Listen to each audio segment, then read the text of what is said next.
right, good morning or afternoon, ladies and gents. So for today, after going through 3.5 weeks worth of Combinatorics, let's now start to put that content into use with our assignment. So earlier today, I went through the assignment ourselves. Guys, what I would like you to do before you continue on with this video, I want you to pause it. I want you to read through the context of it there. I want you to read through the task and I want you to underline some of the key factors for it. So pause it now, read it, and once you've done that, switch back on. Okay, so guys, with respect to how we're going to write this up. Now I'm going to get onto the mathematics later on. We'll get onto the Excel later on. Let's begin by writing it up. You guys should know that regardless of whether you're looking at maths, whether you're looking at science, whatever it might be, with respect to a PSMT, there's 4 main components for it. Last year, you should have been introduced to it, especially in maths. As part of the QCAA marking criteria, there's 4 components you need to meet. You need to meet formulate, solve, evaluate and verify, and communicate. Now I'm going to go through these after I run through the assignment layout, so how I'm expecting you to do it. Please be aware though, and I'll be very clear with this, you do not need to follow how I'm presenting it. If you personally believe that you can do it in a far more efficient manner, do it. If you think you don't need to split everything between subheadings and subtitles and stuff like this, you do not need to do it. And I'll be very clear, if you do jump online and you look at the exemplar and you wish to follow exactly what it's done, do it. Find the easiest method for you, because I would rather you guys work less so you can focus on the mathematics later on. So for our first part, the introduction. Guys, we know at the end of the day, we always have to have some form of an introduction. If we don't know what we're doing our assignment on, or our PSMT, I should say, then there's no point carrying on through. So with respect to the assignment that we're going through, or the introduction, I should say, I would suggest that you try and split it into 3 different components. The first one, purpose of the game. So like anything, guys, when you've got components of a introduction, you need to think about the paragraph structures. Now, you should already know in English by now, regardless of how good or bad you are, a paragraph contains 4 to 5 sentences. The first one introduces everything. The last sentence leads into the next paragraph. So, with respect to these 4 to 5 sentences, why is your game beneficial? Hopefully by now you actually have a game set up. You've thought about the rules in place. So why is this game beneficial? Next up, what is our PSMT actually doing? So this is where we come into the rules and regulations for it. The third one, what's going to be analysed? So you need to observe all the different factors that this assignment's going to be linking in. So again, you can see some of our components here. Pause if you can't read it properly. And go on from there. And then for our final bit, go back and link this to our context and task. We need to restate that our house edge is going to be 15% less. We already know it. It's part of the actual assignment itself, basing on Queensland rules. It has to have a house edge of at least 15% or better. Now for the next component, games design. This is where it's going to get a little bit trickier. You need to explain the actual game setup and the mechanics over 2 to 3 paragraphs. I'm going to move this down. That's perfect right there. Now, this is the key thing. And you can see I've written it. Again, it's your call for it. For maximum marks, students need to outline that their game has no bias. You should know by now with probability. The best opportunity for anything is a non-biased game. You use key knowledge cemented from our classes, so actually using the mathematical language. combinations or permutations, theoretical probability, restrictions, etc., etc., and restate the house edge. When you do this, and I'll be very blunt with you on this, include the formula.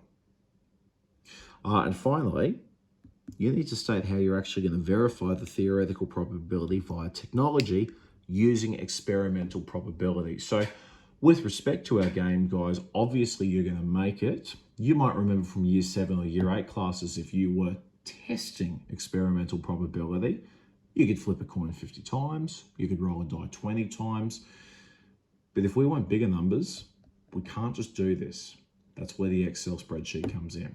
A little later on, probably in a different video, I'll go through that there. So we've done our purpose. We've done our game design. You guys should know as well, as part of our introduction for anything, and this is something very clear in mathematics, we also include our assumptions and observations. So you must state the appropriate assumptions for this game. Guys, you're going to see, and I'm going to try my best to make sure I say this across the year, and hopefully if I'm teaching you next year as well, that when you're writing up your assumptions, unlike in junior mathematics, where we just dot point them down, tabulate them. Effectively, you want to have the assumption in one side and recognize the effect in the other. So as an example, if you're looking at the ability of bias, if you're using a deck of cards, use assumptions, it is not a rigged deck of cards. The effect, if it was rigged, blah, blah, blah. So that's what I'm meaning by tabulating it there. So actual assumptions followed by the effect that could occur if it was present. With the observations, this one here, I would strongly suggest tabulating as well. You don't have to. You can write it as a paragraph if you want, but to be honest with you, it probably is worth tabulating as well. You need to outline the winning game outcome. So again, as part of our context, you know that you need to have a minimum of four possible winning opportunities. So you're going to have the probability of this, the probability of this, the probability of this, the probability of this, and the probability of the house. So just going through 0, 1, 2, 3, 4. You're then going to re-go through the game rules for it. Now, with respect to those game rules, I would suggest that you try and keep the ruling as minimalistic as possible. Please, ladies and gents, you are welcome to go as hard as you want for it, but to maximize your time, remembering we have 5 assignment classes. We've already had our first one here. I would recommend try and make the rules as simple as possible. 10, less. If you need to do more, that's great. But because we're only after 4 possible winning options, I would suggest 10 or less. Strong warning, less is best. And then for the grand finale, you have to restate the non-bias of these rules. So again, we don't want to show any bias in this here, because if we do, we can't perform this game in the casino, and therefore we cannot play this game. So restate the non-bias of it.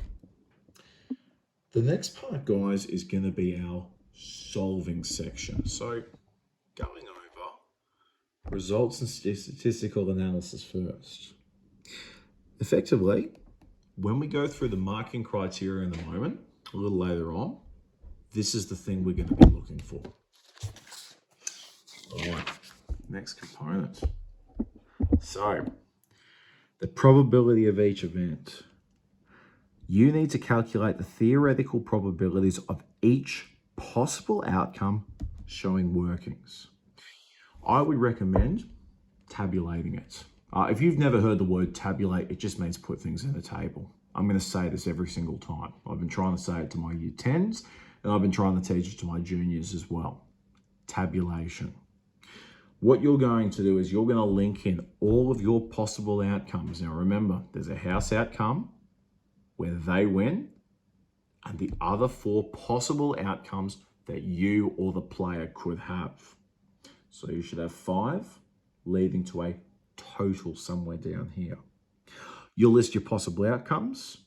You'll list your number of outcomes. So obviously we're looking at this here. And then the probability of said outcomes. Now I would suggest as well, aside from the tabulation, actually no suggestion, this is a must do, you also need to comment on the reasonableness of this here. So let's just say hypothetically, you figure out your outcomes, you figure out your number of outcomes, and when you calculate your probability, it's not even close to 100%. You guys know that the probability of an event and its opposite there should add together to make 1 or 100%. If your total probability is nowhere near 1, you obviously have found an unreasonableness to this game. So you need to start from scratch. If, however, your probability is total probability is ridiculously close to 100%, let's say it's 0.999999, that means that it is a very reasonable game. Make sure you link it in. And again, I know from year 11, I know you guys are in year 11 specialists, I shouldn't have to say it, but link in what you find. So if you tabulate your results, link it back to that paragraph showing it's reasonable. Next component, house edge and player earnings. You need to restate that house edge formula. And remember, because this is what it's linking into, you have to show it because it's the mathematical formula of our actual assignment. You need to outline the house edge requirements using a bet of $10 alongside each outcome. Guys, you don't have to do 10. You could pick whatever number you want. You could pick 20, you could pick 50, you could pick 100, you could pick 5. Can't pick anything lower.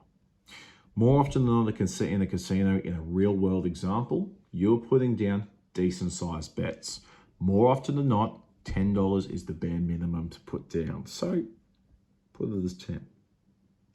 You're then going to determine using 3 different trials a house edge of 15% or less. You're going to tabulate each one of these. You don't need Excel for this component. 3 different tables that clearly show the possible house edges. And hopefully you're going to find one that is bloody close or just less than 15%. That's the one you're going to pick. Next component,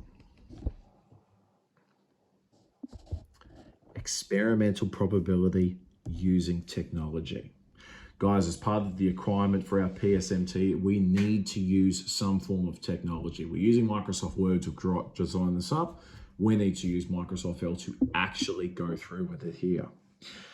I would suggest more tables is better. Don't just put them as one single thing that makes it difficult to read. Tabulate every single possible thing. So what we want to do is we want to simulate a decent amount of trials.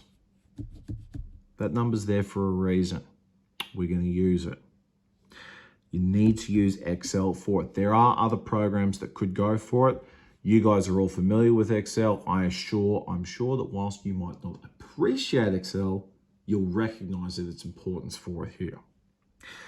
You need to outline that they use the number of trials linking back to their smallest theoretical probability. So whatever your total value is, the one over that one here, effectively, you want to make a spreadsheet that shows whatever your 4 possible winning events are, the number of possibilities there, and then your earnings, which again, we'll go through in a different video. You'll also want to show in a separate table that you're showing your total earnings from a $10 bet, as we've clearly outlined here. The amount of players, now it's already stated. Now the players, amount of trials. The amount paid by players. That times that. Get your answer. And use the house edge of one of our 3 previous tables. Then again, using Excel, you can show the house earnings for the house probability winning, and then the other 4 remaining possible winning outcomes there. Next slide. Let's go on to theoretical versus experimental. So for this one paragraph, outline the difference in your experimental house edge values and your theoretical house edge value. You're going to restate the formula used for our house probability, for our actual probability itself. So not the house probability, my apologies, more so the percentage error for it. So you need to just outline that using your Excel spreadsheets, you ran the game blah blah times for an estimated blah blah to games. After such and such games, you were able to determine that the house edge value was something percent, and that percentage should be damn close to your house edge calculation previously, thus proving that your experimental versus theoretical probability actually had a pretty similar house edge percentage. Now here comes the fun part, evaluation. Guys, it's not always fun doing the evaluate, and trust me, as a marker, it is also not fun, but it's something we have to get into. So, first up, guys, reasonableness. You should know by now, including for year 10 content, especially because a lot of you would have come from Mr. Russell's 10 extension class. You don't just do this over 2 or 3 sentences, you do it over 2 or 3 paragraphs. You need to discuss the methods used to test your game as well as your game results. So, to break it down as easy as possible, 1 paragraph that discusses the results, 1 paragraph that discusses the assumptions, 1 paragraph that discusses the observations. I will say this plenty of times, and I'll say it in class if need be. Link back what you have to your actual results, your observations, or assumptions. Strengths and limitations. Guys, for this here, effectively 4 to 5 sentences for each, evaluating the relevant strengths of your game and solutions, and respectively, any possible limitations it may have.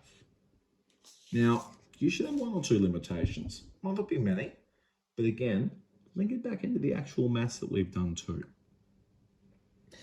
And for the grand finale, our conclusion. Guys, the conclusion is not long. 2 or 3 sentences maximum. You effectively want to just justify the uses and decisions of this game using mathematical reasoning where possible. So actually using mathematical lingo. Briefly state the results, briefly state any game improvements. And that's it. I've already said before that we've got a maximum of 10 pages we can use, word limit of 2,000. If you go above 2,000, you have 10% leeway, so plus 10%. 10% of 2,000 is 200. You get to 2,200 words, I stop reading. So I would strongly recommend, guys, you think about the word choices that you're making. Feel free to email for any suggestions.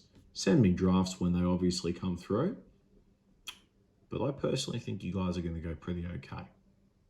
That's it for this video, guys. I'm going to make another 2 or 3 up that will link into what we need, such as how to make the Excel spreadsheets, how to go through our PSMT looking at QCAA standards. Won't take that long, but it's still going to be a component. So good luck, send me emails, talk to me, and I'll see you all very soon.